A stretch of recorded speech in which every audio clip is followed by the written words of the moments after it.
of Muratua, maybe the brilliant ideas that really added value to the economy, and you've seen progress. Okay, that's a tough question. But having said that, now for example, I would say the ideas are there. We developed a tea color separator with the Planters Association and the University of Muratua. It was 2 years ago, and we are in a position where we thought we had a good idea. The Planters Association thought, we also thought, but we have found it. The transferring of that technology has not been easy. The lawyers have come into it, and there's a lot of legal agreements that are required, which we didn't really realize it was there. So I think it has come to a point where we even recently I had a chat with Mr. Ranasinghe, who was from the Planters Association, where they want to revive the idea. The product is there, but we can't get it out to market. So there is a gap that we have to fill, which we haven't really figured it out. But small things have come. We haven't had major ideas that have come out, and I don't think there would be major ideas that will come out. Having said on that, there's an interesting project that is going on where the plastic, the wastage in the plastic that is collected as garbage or wastage is now being there's an attempt to convert that to fuel. It's not a new process. It's a known process. However, there is an inventor who found a catalyst, but he needed a process, and so the university came in and helped him to put the process together. Now the pilot plant has been set up at Yatiyantota. It was set up by it was funded by the government through the CEA. Now again, that was an interesting case. Even with a decision from the Cabinet of Ministers saying that this company should be set up with 60% to CEA, 30% to the inventor and 10% to the university, the legal opinion was that the Universities Act did not allow us to even own this 10%. Of course, the UGC was very generously allowed us to accept it as a donation, and so we set up the company, and it is ongoing. Right now, it is being tested. The process is being tested, and we believe in a day or two it should become active. Where it's an interest, but again the problem is, even if you develop, we found that you can't have these spin-off companies easily. Now, it is a standard thing in a lot of the foreign universities. When an idea comes, it gets developed at the university, and then you spin it off and happen. But it's not easy. But also, so have you also looked at the international models as to how they have overcome that challenge? Certainly. Now, for example, I have a number of models. We got the of all of that, I found the University of Oxford model to be the most innovative in terms of getting the students involved, and that is something I would love to try and do it here. But again, you have to look at the legal framework in which you operate. We are a national university funded by the state, working through an act of parliament. So we have to work within the constraints of that. Now, we have to work within the constraints of that, but also as the universities and focal points, you can also affect that policy certainly, in certainly. ways we try that. We do try that. But then again, on the other hand, when you take a international university, sometimes the council of the university can decide and try out these things a little bit easier. Now, our council has been very good to us. I mean, they have been very innovative, very understanding, and a lot of very interesting ideas come from the members of the council who have been very eminent people. So the councils do contribute quite a lot, but sometimes it's, we have to seriously look at all of this, especially with the next phase of the Mahinda Chintana, where we are trying to develop the knowledge society and becoming a knowledge hub.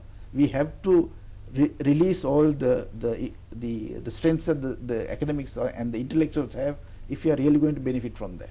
I guess that's a very interesting point, because past, if you look at the past, education and the industry, the times the acts were even passed, was actually not very coherent and very connected. But now, as times evolve, the connection between the education, employment, industry, it's so connected and integrated that obviously there has to be a change in the dynamics in the certain context, and that is what we right now see. So this discussion, I think, is a very crucial discussion where we can really look at how the challenge challenges that the university is facing, with also brilliant ideas that cannot just become spin-off ideas and then add value commercially directly to the economy. Right. And having said that, Professor, I also wanted to ask about the intellectual property rights element there, because funding is a challenge. I think protecting the ownership also can be a challenge. So what is the stance on that? Right, that's a good question, because I think again till about 2002,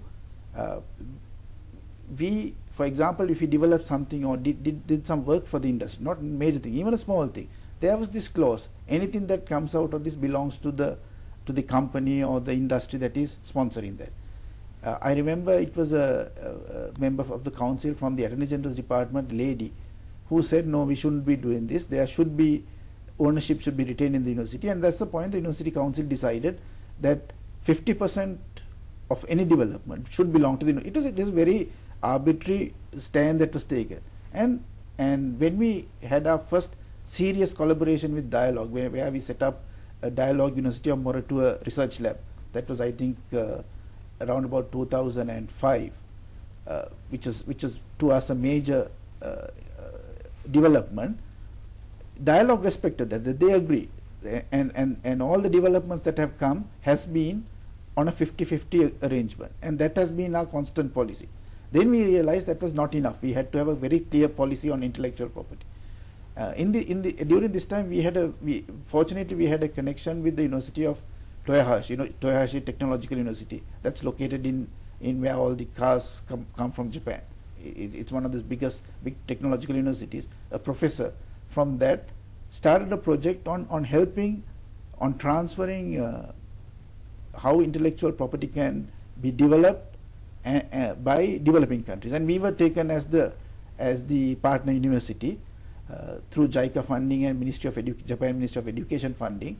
A 3-year project was done. We just completed the first phase, where University of Moratuwa has developed a very clear intellectual property policy, and along with that we have trained, I think, 13 of our senior staff members to be those who understand on this process, and they have innovated and created a thing called SNMAC, Seed Need Matching Action Committee, and that, right, that has become now the word. Right, so it's like setting a benchmark, a model. A model which even JICA and the University of Toyohashi is very happy with, and they are also talking. Congratulations! Yeah, of course. I mean, I think it's Professor Rahul Attaragi who initiated that, and they meet monthly, and as the second phase, as we go forward with, we are hoping that this would go to a second phase, where we want to help all the other 15 universities in Sri Lanka to develop their own intellectual property rights or the policies, because they are different. I mean, there are similarities, but then each university has a different focus.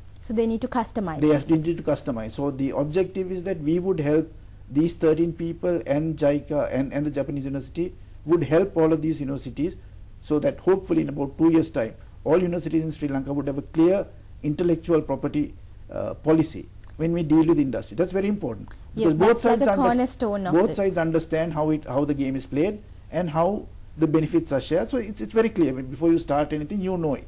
Right, Professor. So now we were speaking on research and development and knowledge transfer. Then to touch on the third aspect of consultancy, right. is it? Yes, very briefly, because we are also running out of time. So the consultancy is a very important part. That is where the universities come in and help industry to solve their problems. I mean, that's a very important role of university, to come in, to be able to understand, and because we have a lot of intellectual capital in the universities, and in doing that, of course, that's also a very good way by which the universities generate a lot of enterprise income, if you want, where they go in, help industries to solve problems, and our sort of message has always been, tell us of your problems, and you'll be surprised what we can do for you.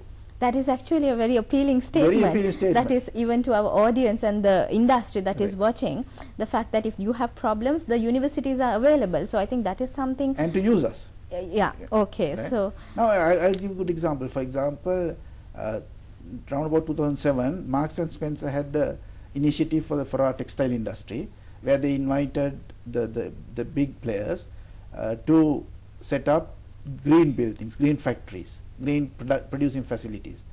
MS Holdings came to University of Moratuwa and asked us to see whether we could work with them.